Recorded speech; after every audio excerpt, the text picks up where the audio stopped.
This idea, by the way, of the scales and the monster was taken over by the Christians as the Archangel Michael, who always carries a pair of scales. And on the scales you find the damned are always tilting down this way, and the saved are always up here, and the devil's trying to tilt the scales down toward this gigantic mouth with these razor-sharp teeth, which personifies hell, waiting to swallow up the damned. But the Christians took this straight out of the Egyptian mythology. So that's the central organizing idea of Egyptian civilization, this gliding surface. Everything is built out of these gliding surfaces over which the individual can find no purchase and must slide into the jaws of this beast or the day of judgment. So then he says, what's the central organizing idea of, let's see, we have the Babylonian and the Egyptian, and then we have, the Greco-Roman, well, I don't know.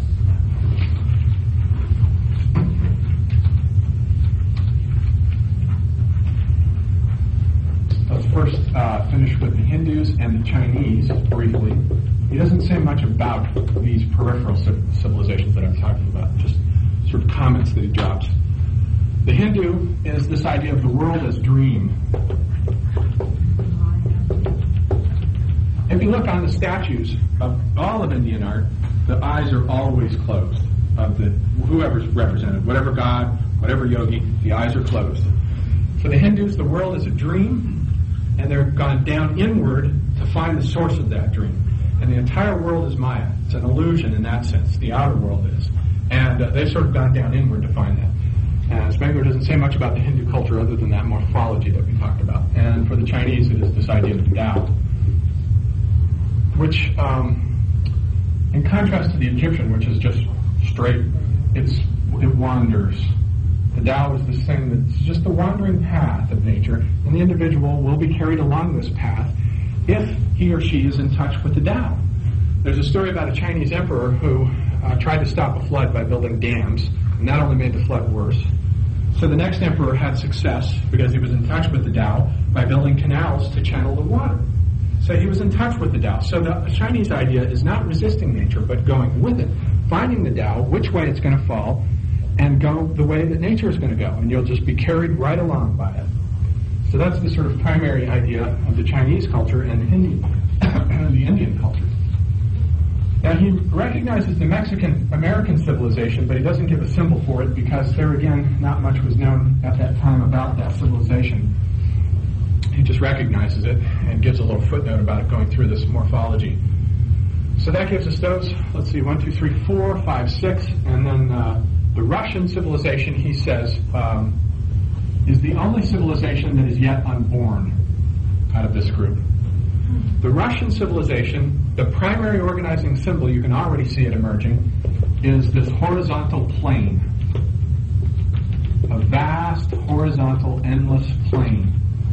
If you look at the way the Kremlin is organized, it's this gigantic rectangular thing. If you look at the streets in Moscow, there are these huge, open, flat spaces.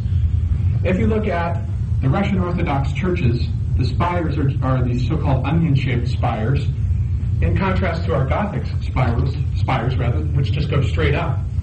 Now, the Russian word for heaven is nebo, which in its end indicates something negative. The Russian, Spengler says, the idea of a Russian being an astronomer is ridiculous. And this may be the reason why the Russians never made it to the moon. For them, the heavens is something that really doesn't exist. They just see this horizontal plane stretching to infinity. They're looking down at the earth. That is really what they want. And when you look at the narrative, say, of Dostoevsky, there's this idea that Dostoevsky, that in Crime and Punishment, for example, Raskolnikov has committed this crime against the Russian Brotherhood and must be brought down onto the plane with this sort of fraternal piety of this Russian Brotherhood. So that was the sort of idea that the Russian sense sounded like something that would be politically good for communism. Because there is this sort of collectivist brotherhood emphasis in the Russian culture, because that's consistent with this sort of horizontal idea, rather than the filial piety, which would represent the sort of vertical tendency to worship the Father. They just don't have that. So he doesn't say much about the Russian culture either, other than those comments, and that it represents the future at some point. Then the central discussion of the book is based on the contrast between the Greco-Roman civilization, which he calls Apollonian, and our civilization, the Northern European, which he calls Faustian.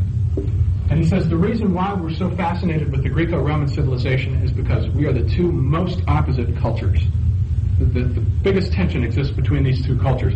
There's one sandwich in between here that he calls the Magian culture, which is composed of the Judeo-Christian Islamic culture group, as well as the Byzantine and the Persian group. He clusters those in between, so that the dates he gives here are 1000 BC to 0, 0 to 1000 AD, 1000 AD to 2000.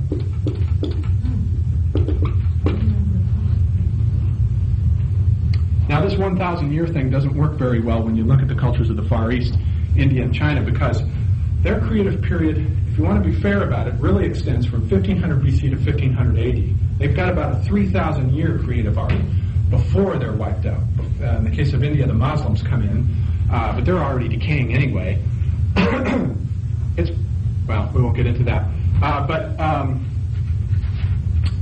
So we have the Greco-Roman culture, and their primary symbol is the body. The primary symbol of Faustian culture is infinite space.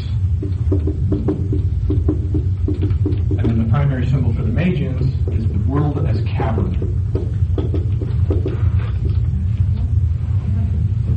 So now this thing about the Greeks is, with respect to the body, every aspect of Greek culture is based on a kind of extension or obsession with the physical body.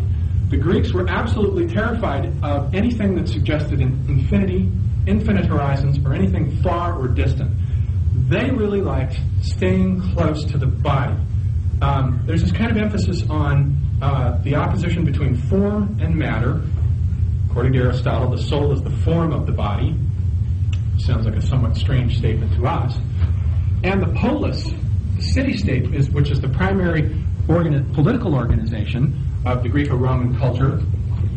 The city-state as polis is something that's visible. If you stand up on a hill, the highest point in the city, you can see the entire city. It's kept very carefully within visibility. The nation-state, on the other hand, is something that, as you know, is far too large to see from any one respectable point. And the cavern, the political organization in the Magian culture, is what he calls the consensus. This consensus is not necessarily geographically bound, the way the Greco-Romans were very careful to have their idea politically bound to a specific geography. The nation-state is also bound to geography, although a very large geography, but the consensus is not. The societies within the Magian civilization, whether you're talking about the Jewish group or the Zoroastrians, are all held together by common belief. There must be a consensus. And moreover, there's a sort of possession of a sacred text, and that consensus is a reflection of that sacred text, because the idea is that truth descends down from the Spirit, descends down and inhabits all of us, and when someone utters something that is true that everyone agrees on, they agree on it because it's rooted in the Spirit, and the Spirit can never lie. So truth doesn't come from the individual ego within these cultures. It comes from God. It is truth in that sense. So consistent with this, each culture has a different idea of the way in which destiny works.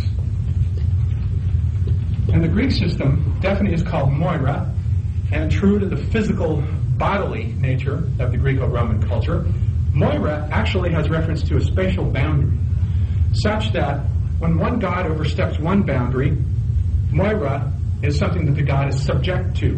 And moira is sort of this thing that's immanent in the cosmos, and even the gods are subject to it. The gods, as well as the heroes, are equally subject to moira, to this necessity that pays back injustices with injustices. And then we have the central destiny idea in the Magian culture is Kismet, is the Arabic version of it, which is that destiny comes from God. That's the single sole source. Here the gods are subordinate to an immanent destiny. And in the Faustian culture, the individual destiny is this word called weird. In Shakespeare, it's spelled W-E-I-R-D. The Weird sisters in Macbeth are a late echo of